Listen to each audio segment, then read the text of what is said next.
আচ্ছা, ভগবান ভক্তের পরীক্ষা নেয় এমন কথা তো আমরা অনেক শুনেছি। ভক্ত যখন অন্য ভক্তের পরীক্ষা নেয়, তখন ব্যাপারটা কেমন হয়? চলুন জেনে নেওয়া যাক। শ্রীরামচন্দ্র রাবণ বধের পরে দেবী সীতাকে নিয়ে যখন অযোধ্যায় যাওয়ার প্রস্তুতি নিচ্ছেন, তখন গুরু বশিষ্ঠ দেবের পরামর্শে তিনি রামেশ্বরমে শিবলিঙ্গের প্রতিষ্ঠা করার সিদ্ধান্ত নেন এবং শ্রীরামচন্দ্র ঠিক করেন তিনি নিজ হাতে শিবলিঙ্গ প্রতিষ্ঠা করে পূজা করবেন, যা যুগ যুগ ধরে পবিত্রতা এবং ভক্তির স্বাক্ষর হয়ে থাকবে। কিন্তু তার জন্য তো শিবলিঙ্গের প্রয়োজন, যা স্বয়ং মহাদেবই দিতে পারেন। তো সেই মতো শ্রীরামচন্দ্র হনুমানকে, তার পরম ভক্ত হনুমানকে বললেন শিবের কাছ থেকে গিয়ে তার আত্মলিঙ্গ আনার জন্য, এবং তার জন্য তো তাকে কৈলাস পর্বতে যেতে হবে।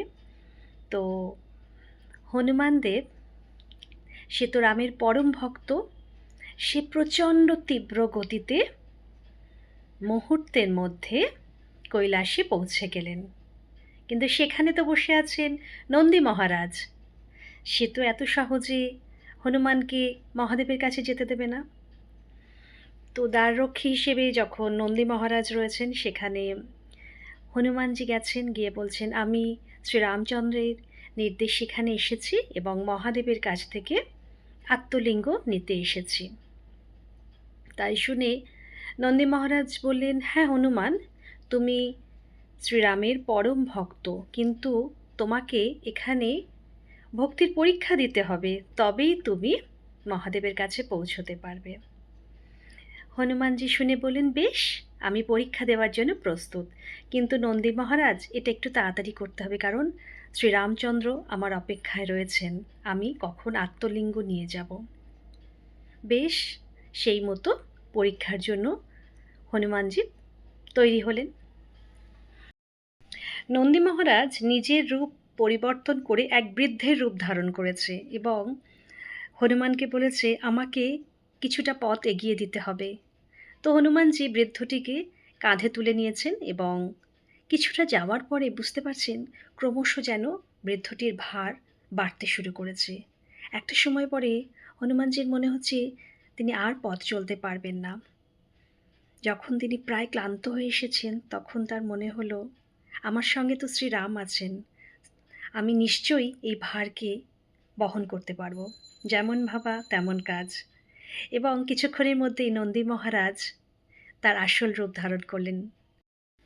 নন্দী মহারাজ এবার শ্রী হনুমানকে বললেন, হনুমান, তুমি দ্বিতীয় পরীক্ষার জন্য প্রস্তুত হও।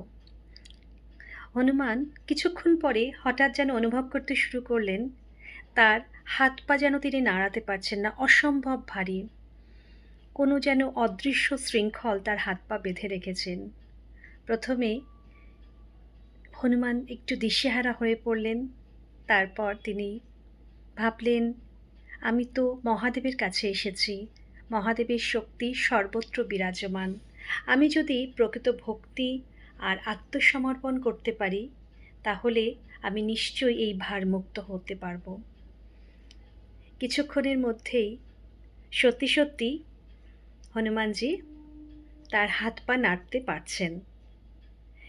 তখন নন্দী মহারাজ হনুমানকে বললেন, হনুমান, তুমি দ্বিতীয় পরীক্ষাতেও উত্তীর্ণ হয়েছ।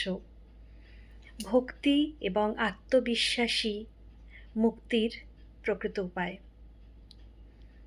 এবার তোমার তৃতীয় পরীক্ষা নেব।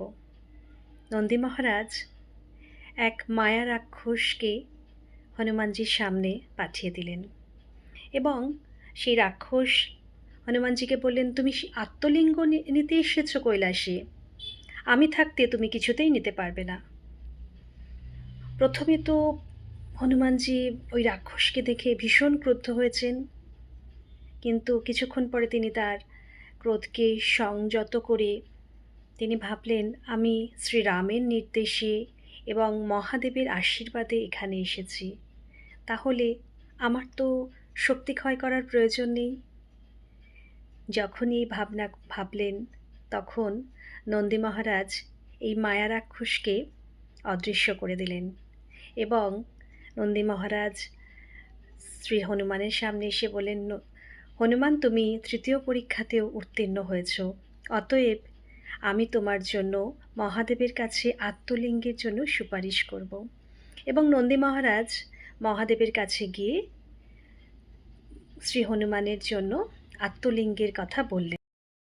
মহাদেব নন্দী মহারাজের কাছে সব কথা শুনে নিজ হাতে আত্মলিঙ্গ প্রতিষ্ঠা করে দিলেন এবং হনুমানজিকে দিয়ে বললেন, হনুমান, তুমি এই শিবলিঙ্গ নিয়ে গিয়ে শ্রীরামচন্দ্রকে দাও এবং তার প্রতিষ্ঠিত এই শিবলিঙ্গ যুগে যুগে ভক্তদের আশীর্বাদ করবেন।